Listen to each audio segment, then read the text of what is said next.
জগন্নাথ। জায়গাটা দেখে কি আপনারা চিনতে পারছেন যে জায়গাটা কোথায়? পুরী গেছেন আর এই জায়গাটায় যাননি, এরকম মানুষ হয়তো অনেক কমই আছে। আমি যাবো আর আপনাদের সাথে এটা শেয়ার করব না, সেটা কি হতে পারে? এখানে আসলে এই চক্রর সঙ্গে ফটো তোলা তো ম্যান্ডেটারি।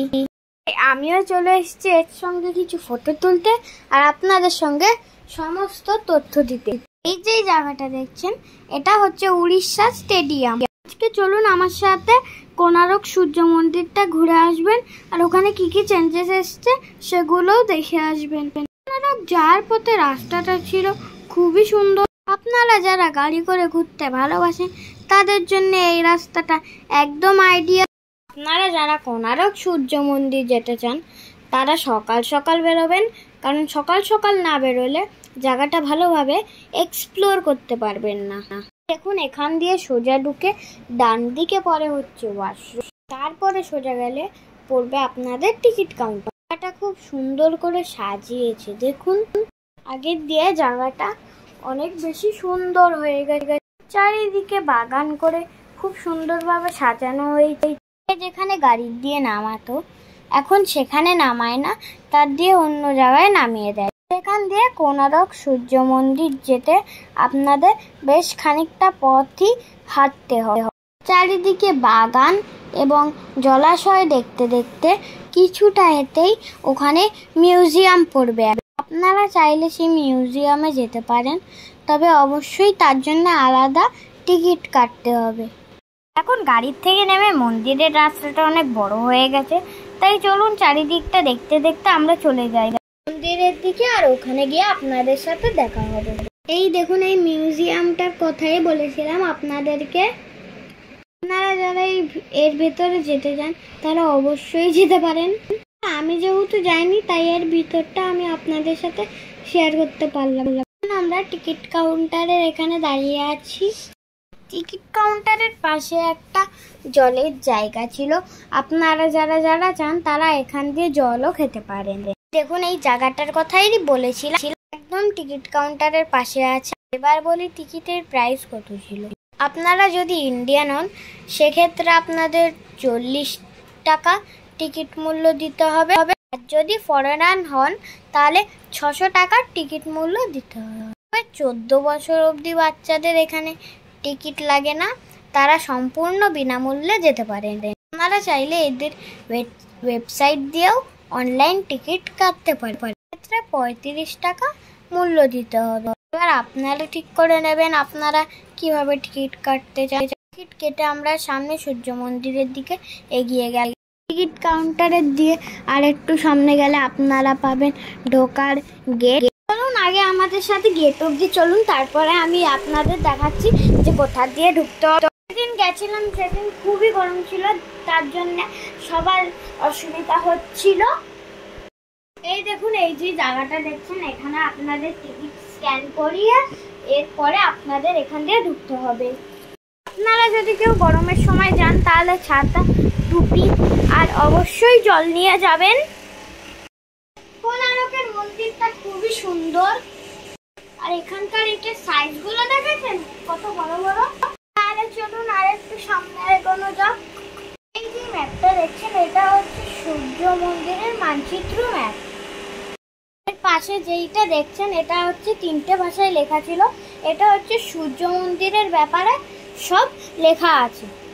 আপনারা যারা দেখতে চান তারা অবশ্যই ভিডিওটা পজ করে দেখতে পারেন। সূর্য মন্দিরের যে সিঁড়িগুলো ছিল সেগুলো খুব বড় বড় ছিল, তাই উঠতে একটু কষ্ট হচ্ছিল। এই দেখুন, আমাদের সামনে যে আঙ্কেলটা ছিল তার উঠতে খুবই কষ্ট হচ্ছিল। জায়গাটাকে দেখুন, চারিদিকটা দেখতে কত সুন্দর লাগছে।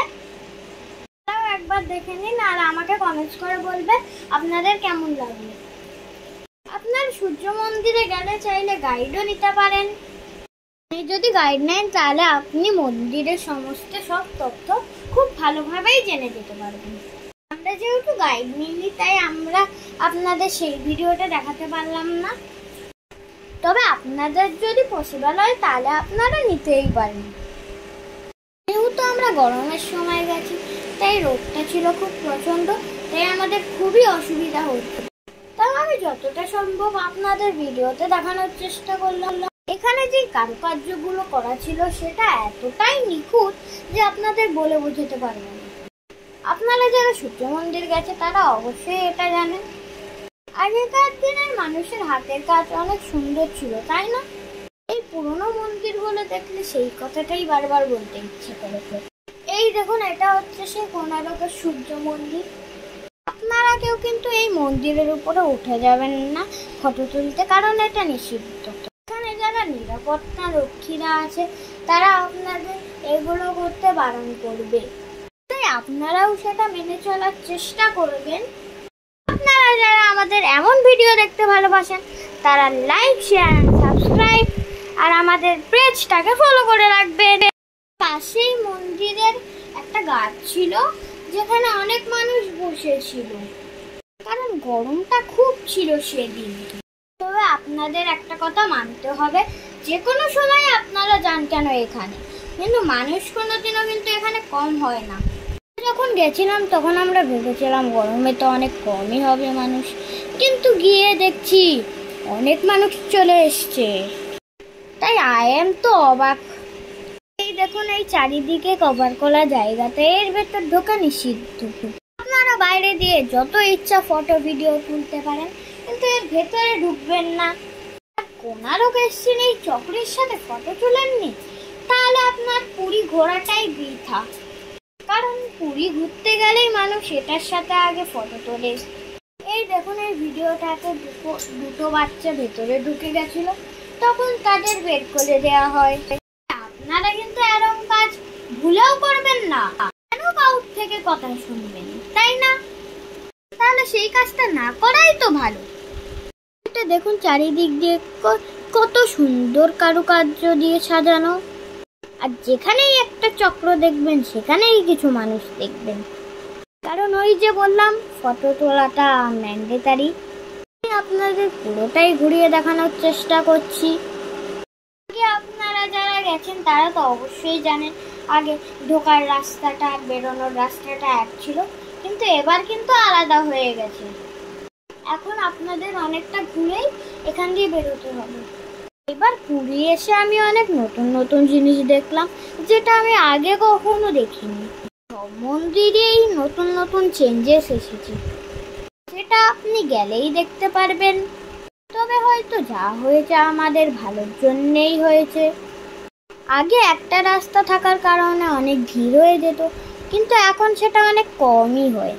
এই দেখুন, বেরোনোর রাস্তায় একটা নবগ্রহ মন্দির আছে। এখানে আপনারা চাইলে পুজো দিতে পারেন এবং হোমযজ্ঞও করতে পারেন আপনার গ্রহের শান্তির জন্য। এখানে ঠাকুর মশাইরাও থাকে, তবে আপনাদের পুজো দিতে কোনো অসুবিধা হবে না। এই দেখুন, এখানে একজন যজ্ঞ করছিলেন। আপনাদের যদি এমন ভিডিও ভালো লাগে তাহলে like, share, subscribe. Thank you.